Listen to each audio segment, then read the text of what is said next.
You are democracy. You represent all the people that can't be here today. You all make a difference. I'm a Londoner. I can't even travel across London without paying Ulez, without paying congestion charges. I pay taxes, I pay council tax.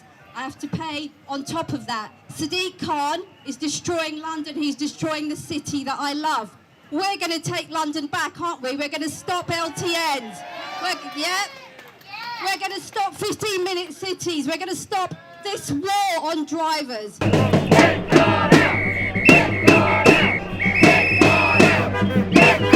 I can't drive to work. I have to pay over £1,000 for a travel card and then pay on top of that. I'm done with this. We are not paying Ulez. We are not going to expand Ulez. I'm having none of this. We're going to free our streets. No to Ulez expansion. No to Ulez! No to Ulez! No to Ulez! Ulez is about London, but it's about everybody as well. There's a clean air zone in Manchester which is being proposed, one in Sheffield. These restrictions affect us all, and we need to fight them together as well. This is not just about London, it's not just about Manchester, not just about Sheffield, it's about everywhere. But you guys in London need to fight the London one, and while you're doing that, we'll fight the Manchester and the Sheffield one. We all stick together. I don't know if you've noticed, but the public is being cut out of all decisions when it comes to this. I know someone said before, let's have a referendum. I wonder why that is, and maybe this is one of the answers to that. In 2008, Greater Manchester held a referendum on the congestion charge. Turnout was 53.2% across 10 council regions in Greater Manchester. Over 1 million people voted. 78.8% of the people rejected the congestion charge, a resounding result. Maybe that proves that the public can't be trusted to make the right decision. So in Bath, we're pushing back against the imposition of no fewer than 48 low-traffic neighbourhoods. That's basically going to encompass the whole of Bath. It's not a very big city. They've got plans for 48 of these things. So it's going to affect everybody there. We're also pushing back against clean air zones, residence parking zones based on the emissions of your car, and possibly workplace levies too. And of course we've got loads of unused bike lanes that are clogging up the city streets, making moving around just a nightmare. And they're so silly because there's fantastic cycle paths on the canals, which most cyclists use in Bath. The local councillors declared a climate emergency, and they're ignoring residents by setting up bogus consultations to ram through their extremist policies. And it's really affecting, as I said, everybody, but really it's going to affect the poorer working people the most. So we want the council to engage properly with people and treat us decently. So we've protested, we've produced flyers, we've put up posters, and we've made videos of shopkeepers, traders and local residents, which we've put up on our website and on Facebook and Twitter to try to draw the public's attention to what really is going on under their noses, and also to illustrate to the council how their policies are actually affecting real people. The local Lib Dem party is deliberately hiding where it plans to put these low-traffic neighbourhoods. They've only announced 15 on their website, and the others they're holding back until after the elections. So people living on the roads that are going to be affected will be hit with massively increased levels of pollution and noise. And what's more, the current councillors promised to tighten the rules of the clean air zone beyond the legal levels mandated by central government. So they're real zealots. The council shut out disabled people from the city centre by reducing blue badge access and cutting back on parking spaces for this vulnerable group who, now more than ever, need to be included into society, not excluded. They're spending £10 million on building a ring of steel to keep all traffic out. So this ring of steel is basically around the historic centre of Bath. And they're spending £10 million. £10 £10 million on effectively bollards. So eventually people will be charged to drive anywhere near the city centre, and the council plans on cutting many more parking spaces in a bid to force people to walk or cycle. They say this on their website, that they want people to walk or cycle, and yet they don't mention the people who are physically incapable of cycling or scooting or even walking very far. What about them? Bath is, after all, a city of 7 hills. How are they going to get around? Meanwhile, the councillors still have access to their free parking spaces at the back of the Guildhall in the centre of town. We're witnessing an all-out war on motorists, and it's going to hit everybody in some way or another. We cannot put all our focus on environmental concerns, meanwhile destroying the fragile ecosystems that are our towns and our cities and our complex societies, because that is what is happening. There needs to be balance and proper, rigorous public consultation, which at the moment there isn't. People in Bath are just not being listened to by our present council. Tradespeople in Bath are being harassed daily with sent fines for being in the clean air zone, even when they have paid their daily charge. And one guy even had fines sent him amounting to £10,000. Others have had visits from bailiffs chasing fines that really shouldn't exist. These measures are really causing unnecessary stress and real anxiety, and they need to be stopped. Our freedom of movement is being taken away bit by bit. Our current council wants to introduce 15-minute zones, just as they are doing in Oxford. And if re-elected in May, they will put up cameras and they'll watch us and record our every movement. And of course, they'll be generating huge fines from these, huge revenue from the fines. This is not sustainability. This is not freedom or democracy. It is dictatorship. Our forebears, quite right. Our forebears who fought to preserve our freedoms in this country would be shocked if they could see how our liberty is being chipped away, one policy at a time. So Londoners, you're not alone in this battle. All the cities in Britain are experiencing the same political overreach, and we need to stick together and send the message back loud and clear: no. So please join the Together Declaration and let's take back our democracy. We cannot allow our freedom to move around our cities and towns to be controlled in this despotic way. If we are not free to move around, then we are really not free at all. What a turnout! We're sending a message directly to Sadiq Khan that we don't want his Ulez expansion. Is that true?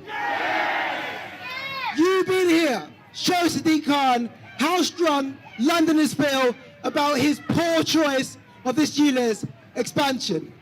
This mayor's dismissive disregard towards us, those who are concerned about his Ulez tax, must end now. Sadiq Khan, take notice, stop and listen. London is the greatest city in the world. The people who live and work here make it so great. The mayor's Ulez plans hurt those very people, Londoners like you and me, and people who make this city work. For many of us, a car means liberty and livelihood. Get Khan out, yes, I agree. Get Khan out, get Khan out. I was born and raised in the London borough of Barnet. Anybody here from Barnet? Good, 2 of us, wonderful. Where I first saw the power of having a car. For those not rich enough to afford a new vehicle, the Ulez tax, Khan's Ulez tax, will be nothing short of a disaster. Small businesses will close. Disabled Londoners stranded. Carers and our NHS heroes stuck. We have all read and heard about the effect the Ulez tax will have on entrepreneurs. Trust me, Ulez is going to hurt them. I founded and ran a social enterprise many years ago which supported over 6,000 entrepreneurs to set up and grow a business. Many used the funds to buy a van. Not a brand new van, but a second-hand van. Vans mean work. Vans mean independence. Vans mean food on the plates for families. Vans mean self-preservation.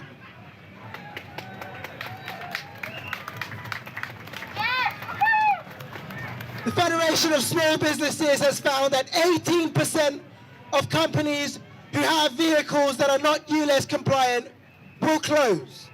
It's no surprise then that more than 4 in 5 small businesses oppose the expansion. Sadiq Khan, once again, take notice, stop and listen. If you are disabled, have mobility issues, a car is your livelihood, Sadiq Khan's Ulez tax could be catastrophic for them. I hate that word, catastrophic. Tried to get out the speech, it didn't work. Over 280,000 disabled people live in London, many needing wheelchair-specific vehicles. Sadiq Khan is proposing less than a 4-year exemption on the tax. In 4 years, they will have to buy a brand new car or pay full whack. Of course, this short exemption is only for those who claim disability benefits. Many Londoners have mobility problems but do not claim those benefits. Do we agree? Yes. Don't worry, I'm almost done.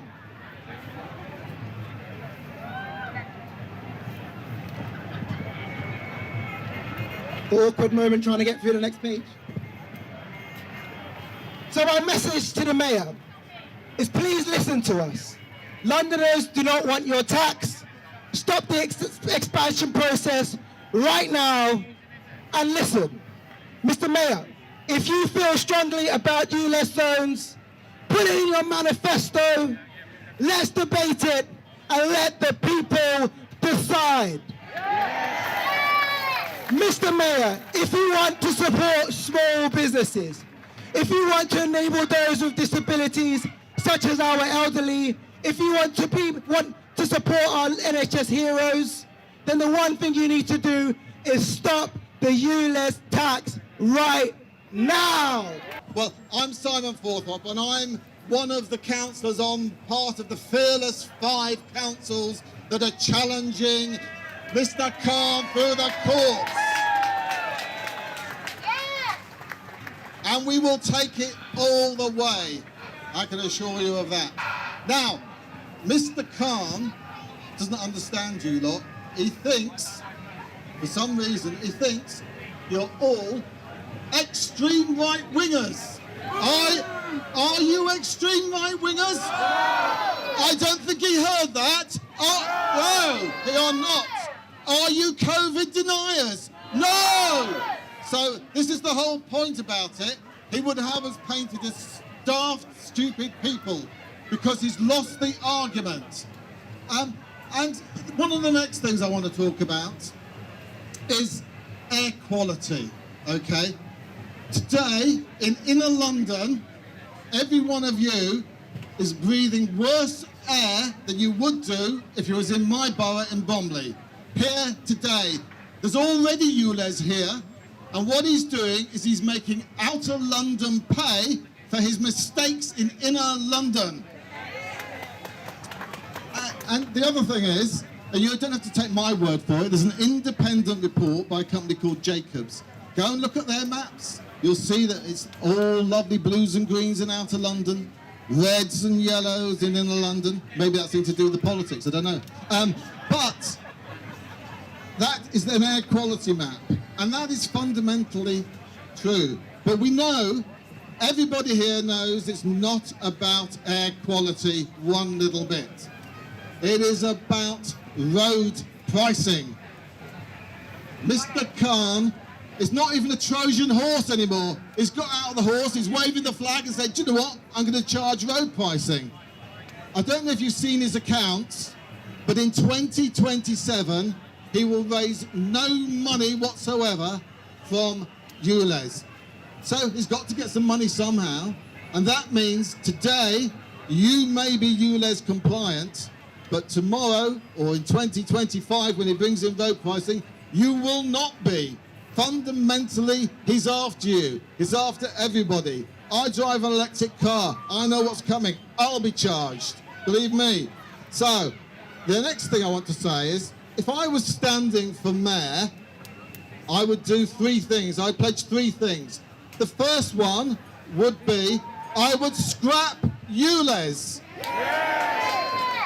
The second one is, I would not go for road pricing. And the third one is, and I have to say this because Mr. Khan is scared. He's lost the arguments, that's why he calls you names. He's scared of facing the electorate. So I challenge Mr. Khan, plain and simply, delay this implementation until May.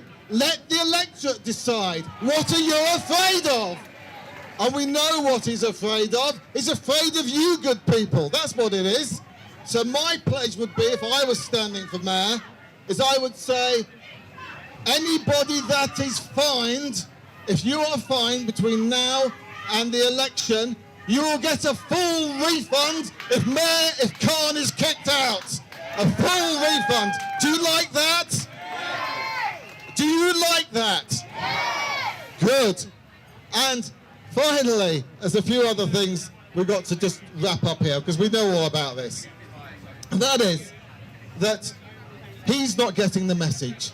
Ulez is unfair. And he doesn't not get that. As people have said, it affects the poorest. Where I live, it will stop doctors, teachers, nurses, police officers coming into work. It'll put you in danger.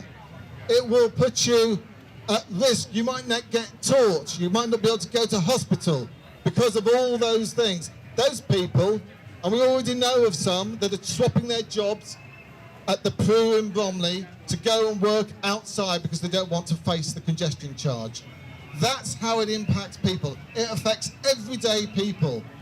And the other thing is, I want you all to put your hand up if you are impacted by Ulez or you know someone that's impacted by Ulez.